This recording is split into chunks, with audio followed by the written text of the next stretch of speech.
की अगली कड़ी में मैं आज आप लोगों के समक्ष एक ऐसी घटना का वर्णन करने जा रही हूँ जो कि महाकालेश्वर से जुड़ी हुई है।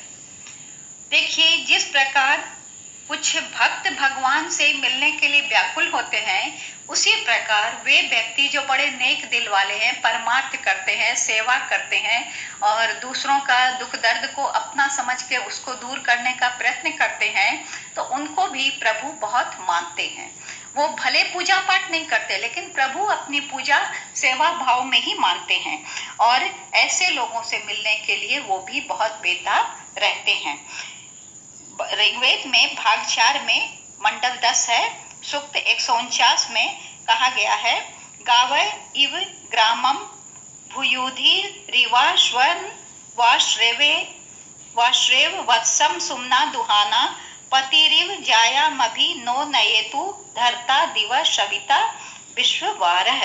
अर्थात जिस प्रकार वन में चरने वाली गौएं शीघ्रता से गांव की ओर, योद्धा जन युद्ध बेला में अश्वों की ओर, नौ प्रसूता गौ प्रसन्न होकर दूध पिलाने के लिए बछड़े की ओर तथा पति अपनी पत्नी की ओर स्वाभाविक रीति से जाते हैं, उसी प्रकार स्वर्ग के धारण करता सबके द्वारा प्रार्थना योग्य प्रभु हम याजकों के पास भी पहुंचते हैं। उनसे मिलने के लिए भी वो भी कभी कभी व्याकुल होते हैं। और इसी प्रकार की मैंने जुड़ी हुई इसी तरह से एक घटना मैं आप लोगों के समक्ष बता रही हूँ।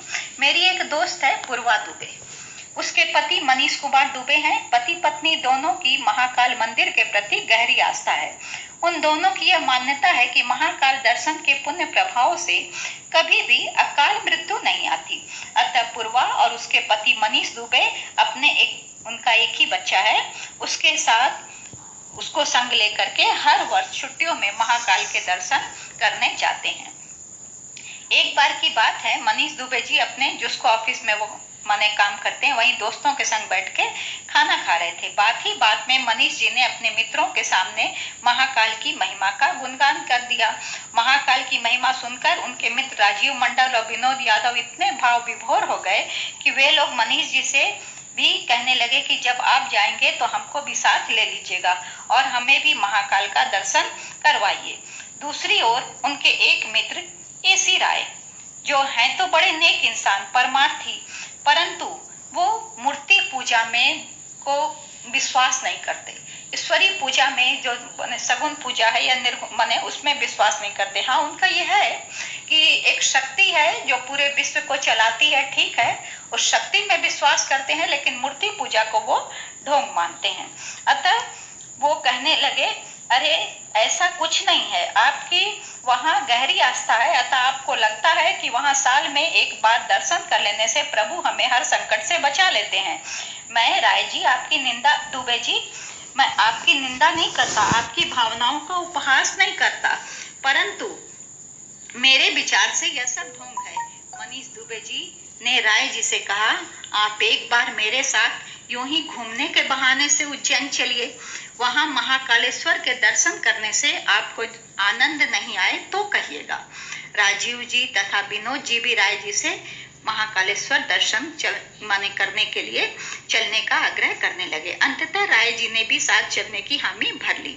दिन तय हो गया, टिकट कटा ली गई। दुबे जी इस बार अपने तीनों दोस्तों के ही संग महाकालेश्वर दर्शन को निकल पड़े। उज्जैन पहुंचकर उन लोगों ने प्रातः उठकर ही स्नान आदि कर लिया और मंदिर परिसर में भस्म आरती देखने पहुंच गए। महाकालेश्वर में भस्म की जो आरती होती है वो शमशान से लाई ताजी भस्म से की जाती है।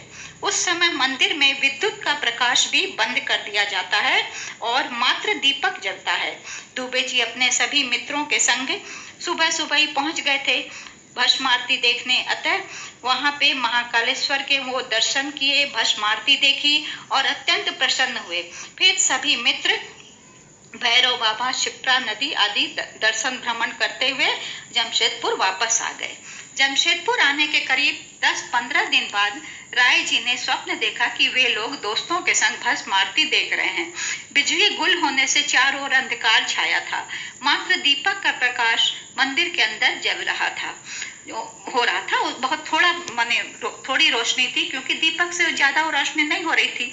जो अंधकार को दूर करने का प्रयास माने दीपक जो था वो कर रहा था, लेकिन उससे उतना प्रकाश हो नहीं पा रहा था। अचानक वहां जलते दिए की वजह से किसी तरह आग लग गई। राय जी अपने हाथों से आग को बुझाने का प्रयत्न कर रहे थे, परंतु आग की लपटें चढ़ते सूरज के समान फैलती ही जा रही थी। तब राय जी ने कहा, आग बुझने का नाम नहीं ले रही, अतः हम लोगों को अब मंदिर परिसर से बाहर निकल जाना चाहिए। परंतु दरवाजा किधर है, कुछ दिखाई भी नहीं पड़ रहा था। तब दुबे जी ने कहा, ऐसा कीजिए, हम लोग दीवार को पकड़कर आगे बढ़ते हैं, जहां कहीं लकड़ी मिलेगी समझ लेंगे यहीं से बाहर का रास्ता है। राय जी व सभी मित्र दीवार के सहारे धीरे धीरे बढ़ने लगे। तभी राय जी को एक दरवाजा सा हाथ लगा और तुरंत बाहर निकल गए। बाहर निकलने पर वो नीचे गिर गए। तभी उनकी नींद टूट गई और वो देख रहे हैं कि मैं तो पसीना माने सपना देख रहा था, और वो पूरे घबरा करके पसीने पसीने हो गए थे, घबराए हुए थे। नींद खुलने पर महसूस हुआ कि ये सारी घटना स्वप्न में देख रहे थे, परंतु उनके हाथ तो आग से जले हुए थे और वे अपने को शयन कक्ष के बाहर दरवाजे के पास गिरे हुए देखे। राय जी घर पर अकेले ही रहते थे। उनकी 2 बच्चियां हैं, उनकी शादी हो गई है, परंतु वे माने उनकी पत्नी भी जो थी वो भी उनके पास किसी कामवश गई हुई थी। तो राय जी अकेले थे और सपना देख करके वो बुरी तरह घबरा गए। कमरे में आए वापस शयन कक्ष में, तो देख रहे हैं कि सचमुच में एसी में आग लगी हुई है। अब तो वो और भी घबरा गए और जोर से चिल्लाए। उनके नीचे फ्लैट में उनके भाई रहते हैं और अगल बगल फ्लैट में जो पड़ोसी रहते हैं वो सब भी उनकी चिल्लाहट सुन करके आ गए, इकट्ठा हो गए और देखा तो राय जी का हाथ जला हुआ है और घर के अंदर एसी में आग लगी हुई थी। सबने मिलकर आग को बुझाया और राय जी को पास के बगल माने जो पास में ही है नर्सिंग होम में ले जाकर उनके जले हाथ पर मरहम पट्टी करवाई। इस घटना के बाद ऑफिस आने पर राय जी ने यह घटना अपने मित्रों से कही। उस समय दुबे जी नहीं पहुंच पाए थे। जब दुबे जी आए तब वो उनसे गले लिपटकर आंसू बहाने लगे। दुबे जी ने पूछा, क्या बात है राय जी, सब कुछ ठीक ठाक है ना? तब राय जी ने कहा कि दुबे जी, आज मैं महाकालेश्वर के प्रताप से ही जिंदा हूँ। उस समय मैं आप सब मित्रों के इतने प्रबल आग्रह का विरोध नहीं कर सका और मात्र औपचारिकता निभाने आप लोगों के संग महाकालेश्वर दर्शन को चला, परंतु आज इस बात का एहसास हो रहा है कि स्वप्न के माध्यम से महाकालेश्वर ने मुझे मौत के आगोश में जाने से रोक लिया।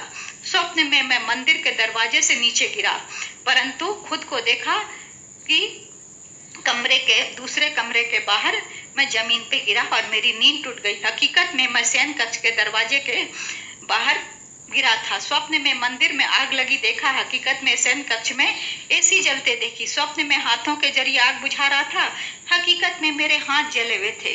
दुबे जी ने देखा कि उनके दोनों हाथों पर पट्टी बंधी हुई है। घाव ठीक होने में कुछ समय लगा, 8-10 दिन लग गए, परंतु राय जी की जान बच गई। चमत्कारिक ढंग से भोले शंकर ने उन्हें मौत के मुंह में जाने से बचा लिया। उनकी अकाल मृत्यु होने से बच गई। अब राय जी ने दुबे जी से कहा, दुबे जी, आपने जिद करके मुझे महाकालेश्वर का जो दर्शन करवाया, आपके इस उपकार को मैं जिंदगी भर नहीं भूल सकूंगा और अब मैं भी हर वर्ष महाकालेश्वर के दर्शन करने जाऊंगा। यहाँ तक कि स्वयं ही नहीं, अपनी दोनों बच्चियों और अपनी पत्नी को भी लेकर के मैं जाऊंगा। और जब वो पत्नी और बच्चे आए तो 3-4 माह पश्चात राय जी उन लोगों के संग पुनः महाकालेश्वर दर्शन के लिए गए। तो ये है महाकालेश्वर की महिमा। ईश्वर जिन्हें चाहते हैं उन्हें अपने पास बुला लेते हैं और उनको स्वप्न में पूर्वाभास दे करके उनकी रक्षा भी करते हैं। धन्यवाद, नमस्कार।